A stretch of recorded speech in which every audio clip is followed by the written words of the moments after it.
পুত্র শোকে মা কাতর, বারবার বাড়ির দিকে পুত্রের সেই চেহারা নজর আসতেই বাড়ি থেকে বের হয়ে যাচ্ছে। ঘটনা কমলাসাগর বিধানসভার আমতলী থানাধীন রাজেশ্বরী নগর এলাকায়। ঘটনার বিবরণী জানা যায়, দীর্ঘ ২৭ বছর পর রাজেশ্বরী নগর এলাকার ইউনুস মিয়ার সংসারে দুটি যমজ সন্তান জন্ম হয়। যদিও সন্তান জন্ম হওয়ার সঙ্গে সঙ্গেই মা সহ দুই সন্তানকে জিবিপি হাসপাতালের আইসিইউতে রাখা হয়, কিন্তু পরবর্তী সময়ে একটি ছেলে এবং একটি কন্যা সন্তানের মধ্যে ছেলে সন্তানটি মারা যায়। তারপর থেকেই মা পুত্র শোকে কাতর হয়ে পড়ে। যদিও পরবর্তী সময়ে জিবিপি হাসপাতাল থেকে ২ মাস রাখার পর নিজ বাড়িতে নিয়ে আসা হয়। তারপর থেকেই মা ইয়াসিন খাতুন পুত্রের চিন্তায় মগ্ন হয়ে পড়ে। একটা সময় রাতের অন্ধকারে কিংবা কারোর আড়ালে বাড়ি থেকে অনেক দূরে ছেলে ছেলে করতে করতে বের হয়ে যায়। যদিও কয়েক দফায় তাকে বিভিন্ন জায়গা থেকে উদ্ধার করে বাড়িতে নিয়ে আসা হয়, কিন্তু গত রবিবার অর্থাৎ ১৫ই সেপ্টেম্বর সন্ধ্যেবেলায় সকলের আড়ালে বাড়ি থেকে পুত্র করতে করতে বাড়ি থেকে বের হয়ে যায়। আজ পর্যন্ত তাকে আর খুঁজে পাওয়া যায়নি। শেষ পর্যন্ত স্বামী ইউনুস মিয়া আমতলী থানায় একটি নিখোঁজ মামলা দায়ের করেন, কিন্তু তাকে না পেয়ে গোটা পরিবার চিন্তিত হয়ে পড়েন। সকলের একটাই বক্তব্য, তাকে যেন ফিরে পাওয়া যায় এবং যারাই তাকে দেখে থাকেন ফিরিয়ে দেওয়ার জন্য।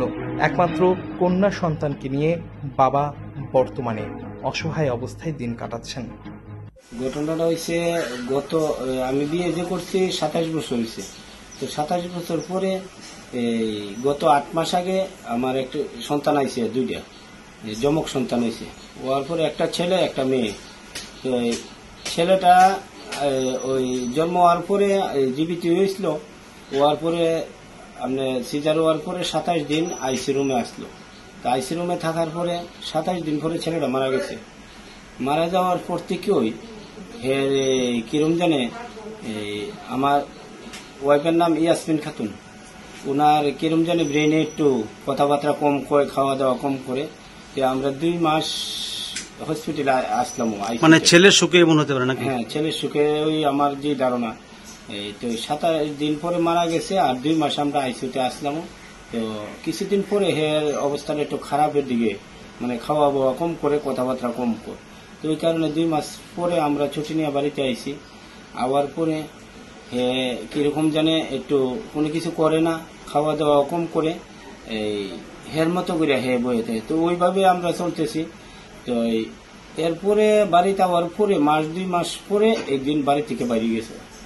বাইরে ও গেছে গা ৪-৫ কিলোমিটার দূরে, সকালে বেলা।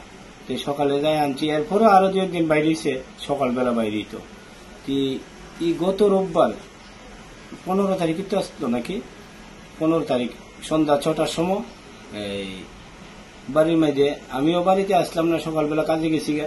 তো যাওয়ার পরে আমার শ্বশুর শাশুড়ি আসলো। তো থাকার পরে তারা ওই সন্ধ্যা ৬টায় আমার ঘরের দরজাতে শ্বশুর বসে থাকার পরে তাই নিয়ে কইছে বাইরে যাইব, টয়লেটে যাইব। তো যাওয়ার পরে আমার শ্বশুর একটু ঘরে গেছে, এর মধ্যে এখান থেকে নাই। তো নাই যে তখন দৌড়দা গেছে, গিয়া সেরা দেখে আর নাই।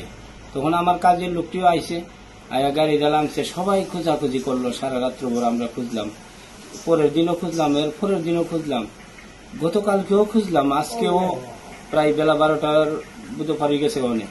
ওখান মেন তো কোনো খোঁজ খবর পাইছি না। যে আমার আইনের কাছে, প্রশাসনের কাছে আমার আবেদন যেন ওনাকে আমি ফিরা পাই। আর আমার দেশবাসীর কাছে আমার আবেদন, আমার করজোর হাত জোর, আমি যেন ওনারে ফিরা পাই।